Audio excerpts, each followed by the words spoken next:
Madhya Pradesh land revenue code 1959। सबसे पहले हम इंपॉर्टेंट फैक्ट्स देख लेते हैं जो आपको बहुत अच्छे से पता होना चाहिए, मतलब रटना है आपको। ओके, असेंट कब मिली थी प्रेसिडेंट की? It is 1959। MP gazette extraordinary ये पब्लिश हुआ था ऑन 21/9/1959। रेवेन्यू कोड को एनफोर्स कब हुआ था? तो it is 2 October 1959। Agriculture year N number of times हर बार पूछा जाता है, तो इट इज़ 1 जुलाई। अगर ये पूछते हैं बिफोर 2000, जब सेपरेशन नहीं हुआ या कार्व नहीं हुआ था, जब छत्तीसगढ़, उस टाइम पे क्या था हमारा एग्रीकल्चर ईयर, तो दैट वाज 1 अक्टूबर। लेकिन अब क्या है? It is 1 July. Total sections कितने हैं? 264 हैं। Chapters are 19, schedules are 3 schedules. तो अब सबसे पहले किसी भी एक्ट को पढ़ने से पहले we have to go through the scheme of the act. तो सबसे पहले अगर हम देखते हैं कि चैप्टर 1 सेक्शन कहाँ से कहाँ तक है, सेक्शन 1 टू सेक्शन 2 प्रिलिमिनरी कहते हैं जिसको। Chapter 2 it's regarding section 3 to section 10, ये बात करता है बोर्ड ऑफ रेवेन्यू के बारे में। चैप्टर 3 आपकी बात करता है सेक्शन 11 से 26 तक, जो बात करता है रेवेन्यू ऑफिसर्स, उनकी क्लास और पावर्स के बारे में। चैप्टर 4 सेक्शन 27 टू 43 जो बात करता है procedure of revenue officer and revenue codes. Chapter 5 is about section 44 to 56 जो बात करता है appeal, revision and review. Very important chapter.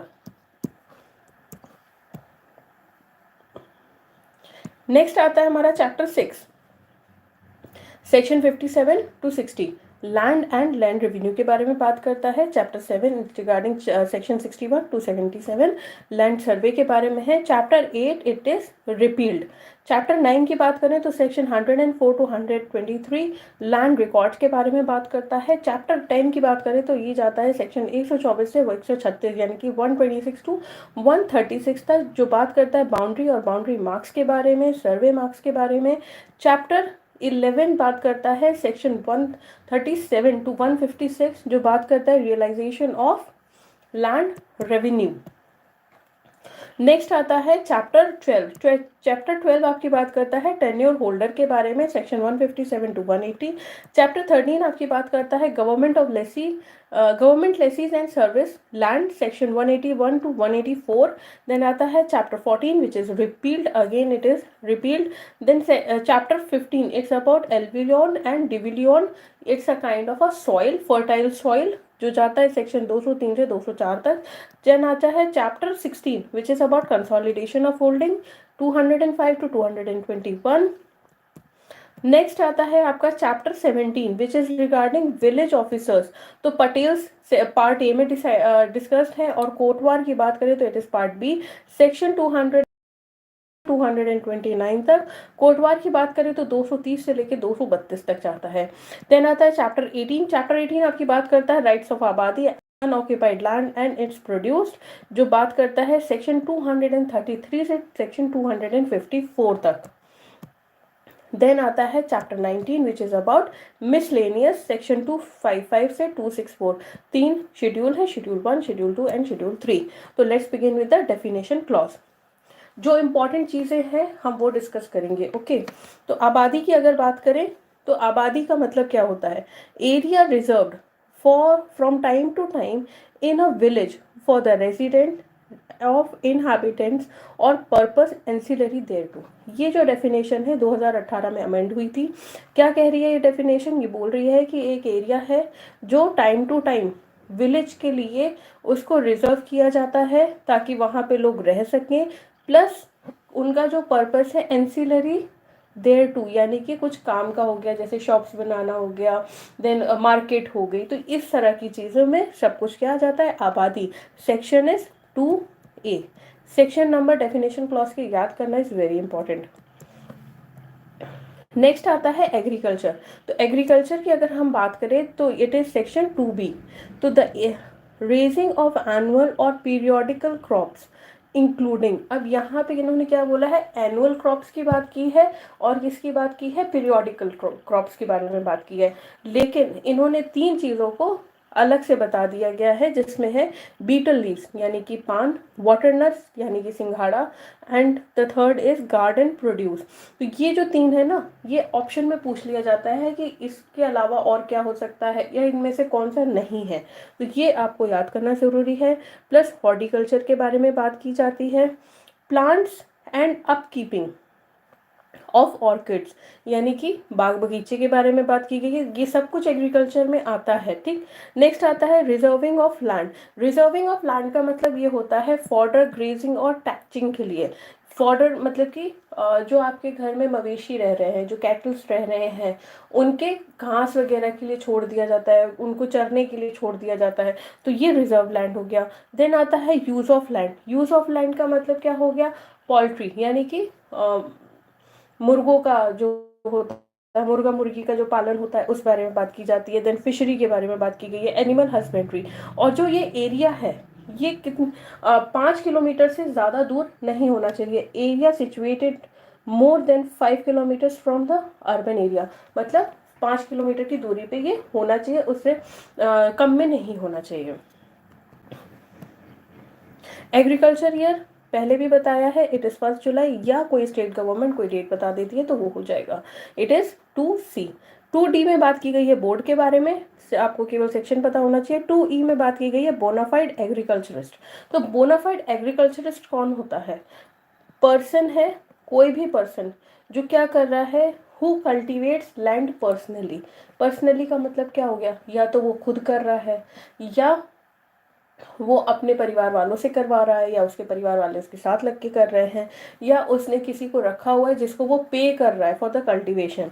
तो यहाँ पे पर्सन क्या बोल रहा है, हु कल्टीवेट्स लैंड पर्सनली और एक्सेप्टेड टू कल्टीवेट पर्सनली, ठीक। ये दोनों ही चीज़ें क्या है, पर्सन के बारे में बात करती है, बोनाफाइड एग्रीकल्चरिस्ट के बारे में बात करती है। F बात करता है कोऑपरेटिव सोसाइटी के बारे में। F1 ये जो डेफिनेशन आई है, इट्स बाय अमेंडमेंट एक्ट 2018। तो यहाँ पे F1 बात करता है डेवलपमेंट प्लान के बारे में। तो इसका मतलब क्या होता है, इसका वही मतलब है जो मध्य प्रदेश नगर तहार निवेश अधिनियम में जो डेवलपमेंट प्लान को डिफाइन किया गया है, सेम उसकी मतलब यहाँ पे भी वही है। देन आता है हमारा के बारे में। 2H जो बात करता है गवर्नमेंट बारे में। आई बात करता है होल्डिंग के बारे में। तो होल्डिंग का मतलब क्या होता है, means a parcel of land, यानी कि एक टुकड़ा जमीन का separately assess to land revenue and held under a tenure holder, जो दिया गया है डेफिनेशन 2018 के अमेंडमेंट से। क्या बोल रहा है, होल्डिंग का मतलब क्या हुआ भाई, एक टुकड़ा है जमीन का जो सेपरेटली उसका क्या किया गया है, लैंड रेवेन्यू असेस किया गया है, और वो एक टेन्योर होल्डर के पास है। इम्प्रूवमेंट का मतलब क्या है, इम्प्रूवमेंट कहाँ दिया गया है, 2J में दिया गया है। अब इम्प्रूवमेंट का मतलब क्या होता है, ये क्वेश्चन पूछा जाता है, ठीक। इम्प्रूवमेंट बात की जाती है इन द रेफरेंस ऑफ होल्डिंग, आपके पास जो है। तो कोई भी काम जो क्या कर रहा है, ऐड कर रहा है मटेरियली वैल्यू में, यानी कि कोई भी काम आप अपनी प्रॉपर्टी पे ऐसा करा रहे हैं जिससे क्या हो रहा है, उसका वैल्यू एडिशन हो रहा है, ठीक। If not executed on the holding is either executed directly for its benefit or is after execution made directly beneficial to it। अब क्या बोल रहे हैं, या तो कुछ आप ऐसा काम करा रहे हो उस लैंड पे ही, आपने कुआं खुदवा दिया, ठीक, तो क्या हुआ, मटेरियल वैल्यू बढ़ गई। अब ये भी हो सकता है, ये तो आपने उस लैंड के ऊपर काम कराया। कई बार कुछ काम ऐसे होते हैं जो आप डायरेक्टली लैंड के ऊपर नहीं कराते हैं, लेकिन इनडायरेक्टली लैंड को ही बेनिफिट मिलता है, उसकी एप्रिसिएशन होती है। तो यहाँ पे क्या बात की जा रही है, कंस्ट्रक्शन के बारे में। कंस्ट्रक्शन का मतलब हो गया है tanks, well, water channels, embankments, ठीक। तो यहाँ पे जो बात की जा रही है, इनके बारे में बात की जा रही है कि ये सब चीज़ें अगर आप कराते हो, प्लस और क्या करा रहे हो, किसी भी तरह का स्टोरेज आप बनवा रहे हो, सप्लाई है, डिस्ट्रीब्यूशन है for of water for agricultural purpose, ठीक। तो ये चीज़ें क्या हो गई, ये कंस्ट्रक्शन करा रहे हो।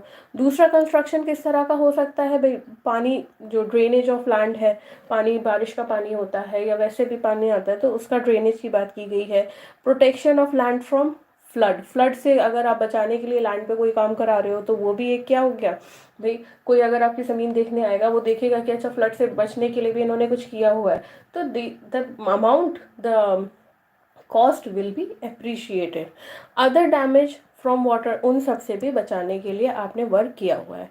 प्लांटिंग ऑफ ट्रीज, अब यहाँ पे बात किया जा रहा है आपने पेड़ लगाए, या उसको रिक्लेम कर रहे हो, आपका कोई पेड़ लगा हुआ है उसको आप क्लेम कर रहे हो। देन क्लियरिंग, उसको आप हटा रहे हो, या आपने क्या किया है उसको इनक्लोज कराया है, अपनी लैंड की क्या की है लेवलिंग करा दी है, या ट्रेसिंग ऑफ लैंड यानी कि आपने मार्क करा दिए, ये आपकी ये आपकी चौहद्दी है और यहाँ पे आपने मार्क करा दिया, तो this is also tracing of land, आपने बाउंड्री बना दिया। तो इससे भी क्या होता है, एप्रिसिएशन होता है प्रॉपर्टी में। 4 आपकी बात करता है इरेक्शन ऑफ बिल्डिंग्स ऑन और in the vicinity of the holding, यानी कि आप क्या कर रहे हैं, आपकी जो होल्डिंग है, आपकी ये प्रॉपर्टी है, आपने क्या किया, यहाँ पे दुकानें निकलवा दी, या आपने किसी तरह की कोई बिल्डिंग कंस्ट्रक्शन करा दिया, तो वो क्या होगा भाई, कन्वीनियंट भी हो जाएगा, प्रॉफिटेबल यूज भी देगा, प्लस वहाँ पे ऑक्यूपेशन ऑफ होल्डिंग भी हो सकता है। तो इनडायरेक्टली या डायरेक्टली क्या हो रहा है, आपकी जो वैल्यू है प्रॉपर्टी की उसमें क्या हो रहा है, एड ऑन हो रहा है, एप्रिसिएशन हो रहा है। नेक्स्ट आता है 5, जिसमें बात करता है रिन्यूअल और reconstruction of any of the forgoing works और ऑल्ट्रेशन और एडिशंस। ठीक, तो इन सब का जो ऊपर हमने बात की है कि टैंक है, वाटर है, एम्बैकमेंट्स हैं, वेल्स हैं, फिर इसके बाद प्रॉपर्टी पे किसी तरह का कंस्ट्रक्शन है, तो इन सब का रिन्यूअल भी कराना या रिकंस्ट्रक्शन कराना, उसका ऑल्ट्रेशन कराना, उसमें एडिशन कराना, तो ये सब भी क्या आएगा आपके इसी कैटेगरी में काम आएगा। अब यहाँ पे पूछा जाता है कि कौन सी चीज़ नहीं होती है, बट नॉट इंक्लूड्स, क्या नहीं इंक्लूड्स करेंगे, कोई भी कंस्ट्रक्शन अगर आप टेम्परेरी बेसिस पे कर रहे हो तो that will be not included as कि आपने लैंड में अप्रिशिएशन कराने के लिए कुछ भी किया है। एंड सेकेंडली, अगर आपका कोई भी काम ऐसा है जो बहुत ही ड्रास्टिक चेंज नहीं ला रहा है या बहुत ज़्यादा वो अमाउंट में अप्रिशिएशन नहीं ला रहा है, तो उसको भी काउंट नहीं करेंगे। तो बट डज नॉट इंक्लूड क्या, टेम्परेरी वेल्स, वाटर चैनल्स, ये सारे क्या है, टेम्परेरी है, एम्बैकमेंट्स, लेवलिंग, एनक्लोजर और अदर वर्क और पेटी ऑल्टरेशन मतलब छोटे मोटे in repairs, any work which substantially, जो क्या कर रहे हैं, सब्सटेंशियली क्या कर रहे हैं, डिमिनिश कर रहे हैं, आपकी जो वैल्यू है उसको घटा भी रहे हैं, तो वो भी उसमें काउंट नहीं होंगे। Wherever situated in the occupation of any person, person में कौन कौन है, भूमि स्वामी है एंड ऑक्यूपेंसी टेनेंट है। अगर कोई टेनेंट या भूमि स्वामी ये काम करता है तो वो भी आपके किस में नहीं काउंट होगा, वो भी आपके इम्प्रूवमेंट में काउंट नहीं होगा। नेक्स्ट आता है लैंड। तो लैंड क्या होता है, तो लैंड का मतलब ये होता है कि अर्थ सरफेस, एमपी में जो अर्थ सरफेस है, एमपी का जितना राज्य है उसके earth surface plus under water में जितनी भी लैंड है वो सब मध्य प्रदेश सरकार की है। प्लस कौन सी लैंड आपकी है, तो लैंड का मतलब ये भी होता है वो सारी चीज़ें जो कि अटैच्ड हैं या परमानेंटली फास्टेंड है to anything attach to such land, वो भी क्या है, लैंड की कैटेगरी में आएगा और it is divided in section 2K। Next आता है लैंडलेस पर्सन। अब लैंडलेस पर्सन कौन होता है, तो लैंडलेस पर्सन तो सबसे पहले कंडीशन है भैया वो होना चाहिए बोनाफाइड एग्रीकल्चरिस्ट। ठीक, सेकेंडली बात किया जाता है कि एंड हु वेदर इंडिविजुअली और jointly with other members of his family has no land. जो सबसे पहले बात कर रहे हैं इट इज़ बोनाफाइड एग्रीकल्चरिस्ट होना चाहिए। सेकेंडली बात की जा रही है कि भाई ना तो उसके पास ज़मीन है ना ही उसके फैमिली मेंबर्स के पास कोई ज़मीन है, कोई लैंड नहीं है।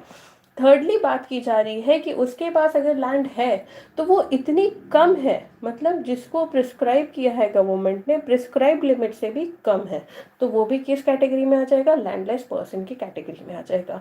अब फैमिली में एक क्वेश्चन आ जाता है कि फैमिली में कौन नहीं है या कौन कौन है, तो फैमिली में स्पाउस, इशू एंड पेरेंट्स, यानी कि उसके माता पिता, उसकी पत्नी या उसका पति, और इशू, इशू का मतलब उसके बेटा या बेटी। Land records it is defined in 2M। Land revenue की बात करें तो it is defined in M1, 2M1, और ये इंसर्ट किया गया था एक्ट नंबर 23 ऑफ 2018। तो लैंड रेवेन्यू का मतलब क्या होता है भाई, कोई भी अमाउंट, कोई भी मनी है जो हम किसको पे कर रहे हैं, स्टेट गवर्नमेंट को पे कर रहे हैं। क्यों पे कर रहे हैं, what's the reason for what we are paying, तो होल्डिंग ऑफ लैंड है या किसी तरह का कोई प्रीमियम है, रेंट है, लीज है, कोई भी मनी हो सकती है, या which is like a quite rent or any other variation to these expressions. इसके अलावा भी अगर कोई किसी तरह का कोई वेरिएशन होके कोई एक्सप्रेशन आता है तो वो सब क्या हो जाएगा, लैंड रेवेन्यू हो जाता है, defined in section 2M1। Legal practitioner कौन होता है, तो कोई भी पर्सन जो कि एंटाइटल्ड है प्रैक्टिस करने के लिए इन एनी कोर्ट और in MP under legal practitioner act 1879। Next आता है ओ मतलब मैंग्रोव। तो मैंगो ग्रूव का अगर हम बात करें तो मैंगो ग्रूव क्या होते हैं, देखिए बहुत सिंपल सी उसमें समझाते हैं। सपोज करिए ये एक खेत है और इस खेत में क्या लगा हुआ है, गेहूं यानी कि वीट लगा हुआ है। अब हम लोग देखते भी हैं, किसी के खेत होंगे तो वो भी जानते हैं कि हम लोगों ने क्या किया, यहाँ पे एक आम का पेड़ लगा दिया, एक यहाँ पे आम का पेड़ लगा दिया, तो इसको बोलेंगे मैंगो ग्रूव। मैंगो ग्रूव का मतलब होता है कि भाई हमने पेड़ तो लगा दिया लेकिन उसका जो मेजर पोर्शन है लैंड का वो हम पेड़ लगाने के लिए यानी कि आम का पेड़ लगाने के लिए यूज नहीं कर रहे हैं। Planted in such number on a land on which they stand major portion thereof for being use primarily for any purpose. मतलब प्राइमरली इस लैंड का यूज तो कुछ और था अदर देन प्लांटिंग ट्रीज। इस लैंड का यूज क्या था, हमने गेहूं लगाना है, चावल लगाना है, खेती करना है, लेकिन हमने क्या किया है, 2-3 आम के पेड़ लगा दिए हैं कि भाई आम होंगे तो हम खाएंगे। तो ये चीज होती है मैंगो ग्रूव। नेक्स्ट आता है मार्केट वैल्यू। तो market value is defined in AO और ये अमेंड हुआ था इन 2011 विद इफेक्ट 30/12/2011। तो value of the land assessed, अब value of the land assessed का मतलब क्या हुआ, कौन कर रहा है, जो भी गाइडलाइंस है issued by collector under MP बाजार मूल्य मार्गदर्शक सिद्धांत का बनाया जनता उनका पुनरीक्षण नियम 2000। इसके अंतर्गत जो भी कलेक्टर गाइडलाइंस बनाता है दैट इज, और गाइडलाइंस के थ्रू क्या हो रहा है, लैंड का असेसमेंट हो रहा है, तो वो क्या हो जाएगी, मार्केट वैल्यू हो जाएगी। 2Q में बताया गया है ऑर्किड्स के बारे में, और 2P में ऑर्किड्स है, 2Q में क्या है, प्लॉट नंबर है। 2018 में इसमें भी अमेंडमेंट हुआ था। तो number assigned to a portion of a land form into or recognized as plot number under this code। यानी कि जो भी पोर्शन है जिसको या तो रिकॉग्नाइज किया गया है या लैंड फॉर्म की गई है एज अ प्लॉट नंबर, तो वो प्लॉट नंबर हो जाते हैं अंडर दिस कोड। 2R की बात करें तो it is a recognized agent. तो रिकॉग्नाइज्ड एजेंट हम बात जब भी करेंगे तो वो हम बात करेंगे in the reference of the party to proceeding. तो सबसे पहले अगर बात करेंगे तो वो पर्सन जिसको क्या दी गई है, पावर ऑफ अटॉर्नी दी गई है by such party to make. भाई पार्टी ने क्या की गई है, पार्टी ने उस पर्सन का ऑथराइज कर दिया है under a power of attorney कि आप जाइए, अपीयर करिए, एप्लीकेशन दीजिए and to do other acts on his behalf in such proceeding. आप कोई और एक्ट भी कर सकते हैं on his behalf. Okay, secondly बात करें यहाँ पे राइटिंग, यहाँ पे क्या दी गई है, पावर ऑफ अटॉर्नी दी गई है। यहाँ पे पर्सन को क्या दिया जा रहा है, इन राइटिंग, कौन, पार्टी में इन राइटिंग बोला जा रहा है उस पर्सन को कि भाई आप अपीयर कर सकते हैं और हमारे बिहाफ पे प्रोसीडिंग को आगे बढ़ा सकते हैं। 2S आपकी बात करता है रीजन के बारे में, 2T बात करता है रेंट्स के बारे में, 2V आपकी बात करता है रेवेन्यू ईयर के बारे में। तो रेवेन्यू ईयर की हम बात करें तो जो भी स्टेट गवर्नमेंट नोटिफाई करती है that is the revenue year. 2V1 बात करता है सेक्टर विच इज 2018 में अमेंड हुआ था। तो any track of land in urban area, कोई भी टुकड़ा जमीन का, ठीक है, जिसको क्या किया गया है, फॉर्म किया गया है या रिकॉग्नाइज किया गया है एज अ सेक्टर। सेक्टर में उस टुकड़े को क्या किया, लैंड को क्या किया गया है, सेक्टर में रिकॉग्नाइज किया गया है। V2 की बात करें तो इट इज 2018 जो बात करता है सर्विस लैंड के बारे में। तो सर्विस लैंड क्या होता है, such land in a non urban area which is given to a kotwar for the purpose of agriculture during for the purpose of agriculture, not during, okay the another section. तो V2 आपकी बात करता है 2018 में amendment हुआ था service land के बारे में, जो बात करता है कि कोटवार को लैंड दी जा रही है in a non urban area, कि आप उसको यूज कर सकते हैं for the purpose of agriculture. Next आता है sub division of a survey number which is 2W। Then 2X बात करता है 2018 में अमेंडमेंट हुआ था सर्वे नंबर के बारे में। तो सर्वे नंबर क्या होता है, एक नंबर होता है जिसको असाइन कर दिया जाता है, जिसको खसरा नंबर भी बोलते हैं। तो to a portion of land formed into और recognised as a survey number entire entered in the land record. तो ये क्या होता है, सर्वे नंबर एक ऐसा नंबर होता है जिसमें जो लैंड होती है उसको या तो रिकॉग्नाइज किया जाता है एज अ सर्वे नंबर, या बनाया जाता है उसके लिए सर्वे नंबर, और लैंड रिकॉर्ड्स में उसकी एंट्री होती है, और सर्वे नंबर को ही हम क्या बोलते हैं, खसरा नंबर बोलते हैं। नेक्स्ट आता है टेन्योर होल्डर। तो tenure holder it is important 2Z। Tenure holder की अगर हम बात करें तो पर्सन हु होल्ड्स लैंड, जो क्या कर रहा है, लैंड को होल्ड कर रहा है, या तो वो गवर्नमेंट से होल्ड करेगा, या वो क्या है, या तो वो है या he is deemed to be a bhumiswami under this code. Next आता है टिम्बर ट्री। तो ये जो नाम है टिम्बर ट्री के, इट इज वेरी इंपॉर्टेंट, क्योंकि क्वेश्चन आ जाता है कि क्या इनमें से कौन सा टिम्बर ट्री नहीं है या इनमें से कौन सा टिम्बर ट्री है। तो Z1 में आपको डिफाइन किया गया है टिम्बर ट्रीज के बारे में। तो यहाँ पे बायोलॉजिकल नेम्स भी हैं, बोटानिकल नेम्स भी हैं, प्लस नॉर्मल नेम्स भी हैं। ओके, तो सबसे पहले इनको आप रट लीजिएगा। तो इट इज सागवान, बीजा, शीशम, साल, टिंसा, साज भी कहते हैं, आइन भी कहते हैं, देन चंदन, हल्दू, हल्दू ऐड किया गया था 2001 में, देन मुंडी, अर्जुन, तेंदू, देन खंबार। तो ये जो सारे हैं ना, ये बहुत इंपॉर्टेंट होते हैं। एक जो नॉर्मली पूछा जाता है वो पूछा जाता है बबूल के बारे में। तो बबूल टिम्बर में नहीं आता है, ठीक है, क्योंकि बबूल हमें लिस्ट में नहीं दिया गया है। नेक्स्ट आता है टू कल्टीवेट पर्सनली। अब जब हमने बोनाफाइड एग्रीकल्चरिस्ट पढ़ा था, तो उसमें हमने पढ़ा था कि जो पर्सन कल्टीवेट कर रहा है पर्सनली। अब यहाँ पे क्या किया है, 2Z2 में, 2Z2 में डिफाइन कर दिया है कि टू कल्टीवेट पर्सनली का मतलब क्या होता है। तो वंस ओन अकाउंट, खुद कर रहा है, या बाय वंस ओन लेबर, अपने लेबरों से करा रहा है, या labour of any member of one's family, उसके खुद की फैमिली के लेबर से करा रहा है, या servant on wages but not in crop share. अब इसका मतलब क्या होता है कि हमने नौकर तो रखा, ठीक, और हमने उनको क्या दिया, वेजेस दिए। तो जब हम वेजेस दे रहे हैं तब तो वो हो गया टू कल्टीवेट पर्सनली, लेकिन जब हम क्रॉप में शेयर दे रहे हैं तो उसको हम कहते हैं अधिया।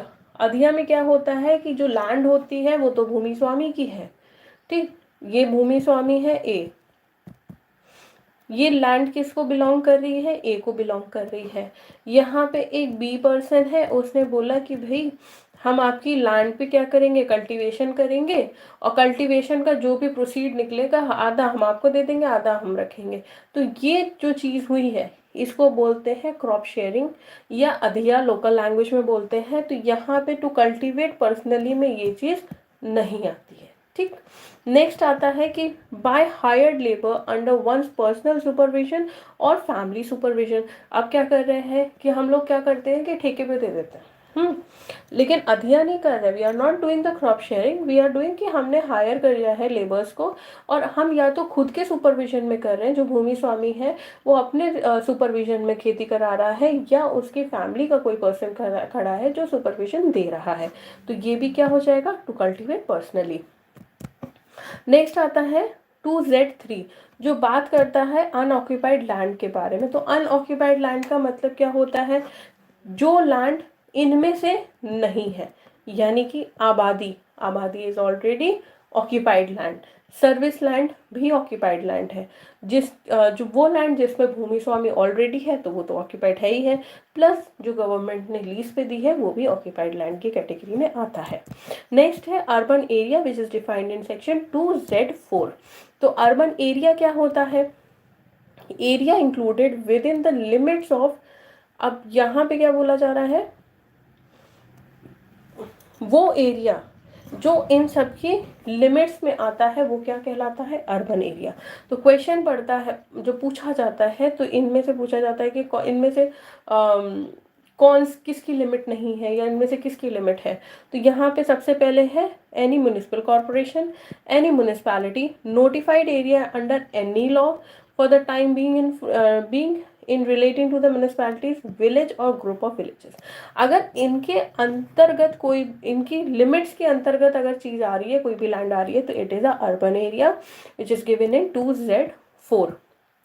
2Z5 की बात करें तो इट्स अबाउट द विलेज। तो यहाँ पे विलेज का मतलब क्या हो गया, ट्रैक ऑफ लैंड, यानी कि वो जमीन का टुकड़ा जो कि नॉन अर्बन एरिया में है। तो ये क्या हो जाएगा, village, which is Z5। Chapter 2 को हम सेकेंड क्लास में डिस्कस करते हैं। Thank you so much.